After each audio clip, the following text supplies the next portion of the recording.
कल परसों हिसार का एक और किस्सा भी तुम्हें पता चला हो। एक था ना वो रेलू राम पुनिया, तुमने सुनी उनकी कहानी? हिसार के ही तो थे वो। अभी कल परसों उनकी बेटी और उनके दामाद को अंतरिम जमानत मिल गई है। 25 साल, तुम तो पैदा भी नहीं हुए थे बेटा, तब तो हम भी बहुत मतलब उस टाइम पे तो हम भी पढ़ते लिखते थे, स्कूली एज थी। उनकी बेटी ने अपने परिवार के 8 लोग मार दिए थे। इतनी भयानक कल मैंने उसकी कहानी, मैंने सुना तो था लेकिन कल जब वो हुआ ना कि जमानत मिल गई तब उसको पूरा डिटेल से सुना। इतनी भयानक कहानी। एक लड़की जिसके पिताजी एमएलए थे हिसार में, कहते हैं कल वो बता रहा था कोई उनका जानकार, 102 एकड़ जमीन है सिर्फ हिसार में, और पता नहीं कहाँ कहाँ जमीनें हैं। तुम्हें पता है हिसार के 1 एकड़ की कीमत आज कितनी है? इंटरनेशनल एयरपोर्ट है आज यहाँ अरबों खरबों की संपत्ति है। गुड़गांव में अलग प्रॉपर्टी, दिल्ली में अलग प्रॉपर्टी। उनके पास था क्या? एक छोटा सा परिवार, उस जमाने के हिसाब से ज्यादा बड़ा परिवार नहीं था। एक बेटा था, उसकी शादी कर दी थी, उसके 3 बच्चे थे, यानी 5 का परिवार हो गया बेटे का। वो खुद रेलू राम पुनिया, उनकी पत्नी, 7 लोग ये हो गए। एक वो लड़की थी जो शादी करके दिल्ली में रह रही थी। किसी का घर में जन्मदिन था 24 तारीख का, 24 अगस्त का। 23 को ही आ गई रात को और बोली कल मैं बिजी रहूंगी, आज ही मना लेते हैं। अगला आदमी बहुत अमीर था जिसके पास बेटा 102 एकड़ जमीन, तो जिसकी हिसार में है उस जमाने की। मरे हुए उनके खानदान को 25 साल हो गए, तो इमेजिन करो तब कितना। ये कहावत थी कि उनकी कोठी को देखने लोग जाते थे, उनकी सीधी गाड़ी बेडरूम में जाती थी। अब ये सुन के भी तुम्हें अजीब लगेगा। फिर मेरे मन में आया कि ऐसे कैसे बेडरूम में घुस गए, वो भी ऊपर। तो मैंने देखा कि उनका क्या, उन्होंने बेटा रैंप बनवाया था। जैसे गांव में मतलब कहीं बहुत बड़ा फार्म हाउस बनाया तो उसमें नीचे पूरी बिल्डिंग बना के एक रैंप ऊपर की तरफ। तो रैंप तो आजकल समझ भाई, रैंप तुम ऊपर चले गए, तो जहां गाड़ी रुकी उसके सामने बेडरूम था। लेकिन 25 साल पहले बेटा जब 2 कमरे डालना मौत थी लोगों को, तब ऐसी कोठी की सीधे गाड़ी कहाँ जाती है, ये फेमस हुआ। कहते हैं लोग घूमने आते, देखते थे भाई कैसी कोठी बनाई है, कितना बड़ा कामकाज, सब कुछ बहुत बढ़िया, भरा पूरा परिवार। बेटी भी अच्छे घर में, बेटी ने जो शादी की थी ना अपनी पसंद से की थी। और वो लड़का उतना अमीर नहीं था, तो अमीर नहीं था तो फिर भी ठीक ठाक था, ऐसा भी नहीं था कि भिखारी था, ठीक ठाक सा था। दिल्ली में उनका भी ठीक ठाक काम था, लेकिन लालच बेटा देखो कैसे इंसान को दुखी करता है। न्यूली मैरिड थी, 1.5 साल का बेटा। उस बेटे को तो वहां छोड़ आई कि अपने घर जा रही हूँ, आज हम बर्थडे पार्टी मनाएंगे। पिताजी का तगड़ा काम था, बहुत बड़ी पार्टी उन्होंने दी, दुनिया भर के लोग आए। उस टाइम पे डीजे म्यूजिक टेंट लगवाना बहुत बड़ी अचीवमेंट मानो, तब बेटा घरों में थी नहीं चीजें। सब चले गए, रात तक म्यूजिक बजता रहा। इतनी चालाक महिला थी ये, उस टाइम तो बहुत यंग थी, अब हो गई है 50 के आसपास की। इसने 10 बजे से कहा कि चलो चाय पी लेते हैं, खाना पीना हो गया चाय पी लेते हैं। और चाय बना के उसमें नशे की दवाई मिला दी और सबको जबरदस्ती। कहते हैं 3 पता नहीं 6 महीने की बच्ची, 3 महीने की बच्ची थी जो भतीजी थी एक भाई की बेटी, उसको भी 3 महीने को तो पानी भी नहीं पिलाते लोग, उसको भी इसने चाय पिला दी कि वो भी बेहोश हो जाए। उनके पास जो बेटा या बेटी जो भी था, और जब 10 मिनट बाद उसको दिखा ना कि सब अपने आप नहीं पी, कितनी चालाक ना, उसके पति ने पी वो चाय। और उन सबको पिला के, एक उसकी किस्मत खराब थी, एक कजन भी आया हुआ था, वो भी उसी दिन वहां रुक गया कि आज यहीं रुक जाता हूँ, इस लड़की का कजन। और रात में जब वो बेहोश हो गए 10 एक मिनट बाद, मतलब 11 बजे के आसपास, जब पूरी तरह ये हो गया कि हाँ बेहोश हो गए, तब हर एक को देखा कि सब सो गए, सो तो क्या गए बेहोश। फिर अपने पति को कहा कि इनको मार दो। वो गोली और पिस्तौल लाए हुए थे, बेटा अमीर लोग पिस्तौल विस्तौल रखते ही हैं। तो उसने कहा गोली तो 6 ही हैं और ये हैं 8। तो अपने पति पे, मतलब कितनी अजीब बात है, वो लड़की अपने पति पे चिल्ला रही है। कल मैंने पूरी कहानी सुनी उनकी, कहते तुझे अकल नाम की चीज नहीं है, ये 8 थे तो 2 4 गोली और रख के लाता। तो उसने कहा अब क्या करें भाई, अगर 6 को मारेंगे तो 2 बताएंगे कि हम भी थे यहाँ। ये किसी को उस टाइम सीसीटीवी वगैरह नहीं थे बेटा, किसी को क्या पता रात में कौन मार के भाग गया। तो इन्होंने फिर, ये लड़की इतनी ज्यादा अजीबोगरीब दिमाग की लड़की थी, अपने घर में एक रॉड रखी थी बड़ी लोहे की, जैसे कहा रॉड से मार दो सबको। और वो लड़का मना कर रहा है, वो कह रहा नहीं मैं नहीं मारूंगा, कोई क्रिमिनल थोड़ी ना था, ठीक ठाक लड़का था वो, तो कह रहे नहीं मार दे, और नहीं मारेगा तो ये कल फिर बताएंगे सबको कि हमने गड़बड़ की, भाई हमने ऐसे कुछ पिला दिया कि बेहोश हो गए। तो उस लड़के को वो प्रमोट करती रही कि इसको मार दे, और सबसे पहले अपने फादर को उसने मरवा दिया, लोहे की रॉड बेहोश आदमी के सर पे। और बोली 1 2 में कहीं जिंदा रह जाए, 4 5 रॉड मारना ताकि सर फट जाए और जीने का कोई आसार ही ना रहे। बेटा जिसने पाल पोस के बड़ा किया, सोचो हाथ पकड़ के चलना सिखाया, पढ़ाई लिखाई काबिल बनाई, उस बाप को, लड़की वहां खड़ी है, उसका पति मार रहा है। उल्टा हो तो समझ में आता है कि पति मार दे भाई, लालची था, कोई लगाव नहीं था। लड़की खुद उसको कह रही है कि मार मार, उसको मारा। फिर अगले कमरे में गए, उसमें उसकी माँ थी। जैसे माँ से लड़कियों का कितना ज्यादा लगाव होता है।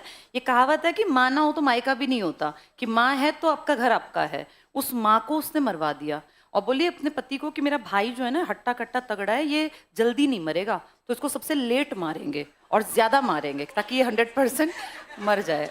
मतलब अब तुम्हें हंसी आ रही है बेटा। जब मैंने सुना ना, मेरे मन में आया कि यार कैसी लड़की थी, इसको अपने बाप से, भाई से। ये तो हमारे इंडियन कल्चर में तो ये होता है कि लड़की के अगर हस्बैंड की भी डेथ हो जाती है ना, तो एक कहावत है कि भाई है तो वो विधवा नहीं मानी जाती, कि जब तक भाई या बाप खड़ा है तो लड़की एक सपोर्ट सिस्टम मानती है।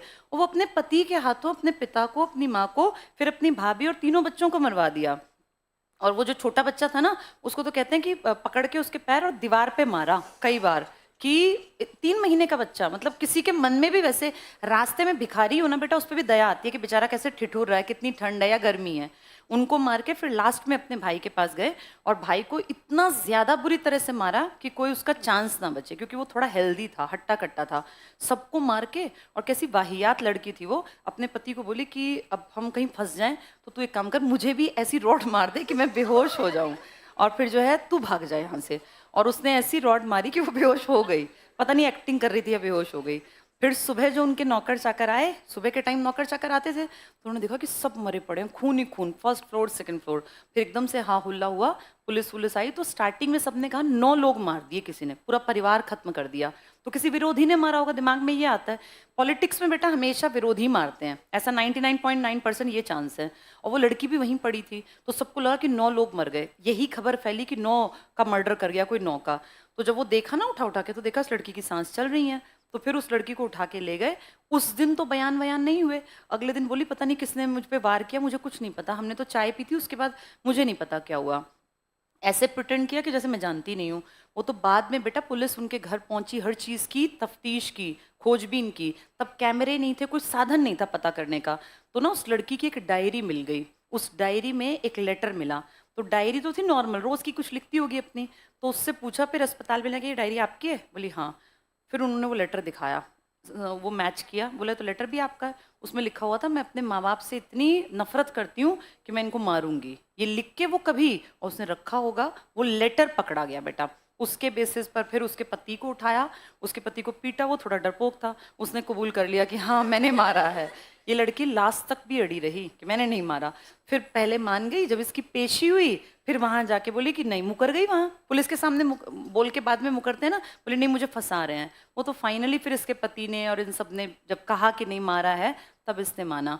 इसको बेटा छोटे कोर्ट में केस गया, फिर बड़े में।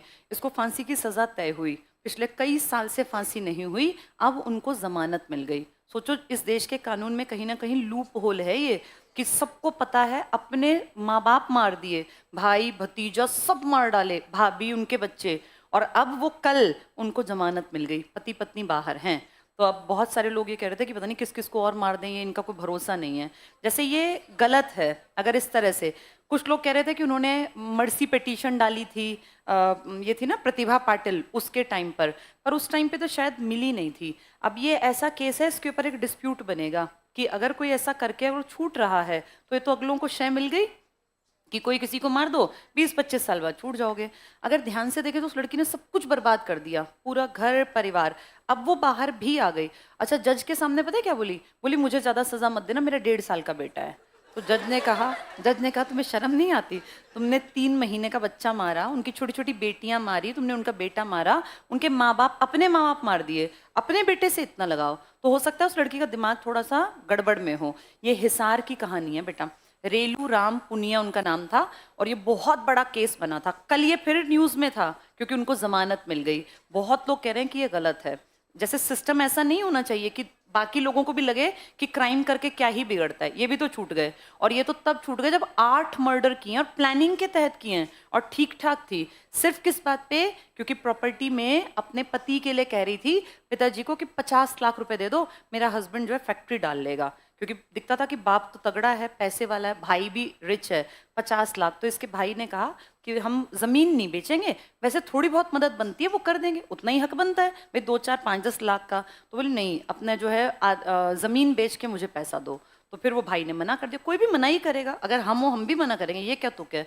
लेकिन उस बात से चिढ़ गई कि मेरे भाई ने और मेरे पिता ने मेरे पति को बेच के प्रॉपर्टी और पैसा नहीं दिया और अपने पति को भी मुजरिम बना दिया। बेचारा ठीक ठाक वहाँ खा रहा था, पी रहा था, इससे ना ही शादी करता तो सुखी रहता। ऐसी लड़की से शादी करके उसका जीवन बर्बाद हो गया। और पूरे परिवार पे भी तो आंच आती है बेटा। जो उसका पति है उसके सोचना उसके घर वालों का क्या हुआ होगा, लोगों ने कितने ताने दिए होंगे। वो तो नॉर्मल सा परिवार था, उनका जीना हराम कर दिया होगा। तो लालच में नहीं पड़ना चाहिए। होगी एमएलए एमपी की बेटी, अपनी जगह हाथ जोड़ लेने चाहिए, ज्यादा अमीर से भी शादी नहीं करनी चाहिए। अपने लेवल के लोग ठीक होते हैं बेटा। 19-20 का अंतर निभता है, इतना अंतर निभता नहीं है। ये हिसार की कहानी कल न्यूज में थी, इसलिए बता दी।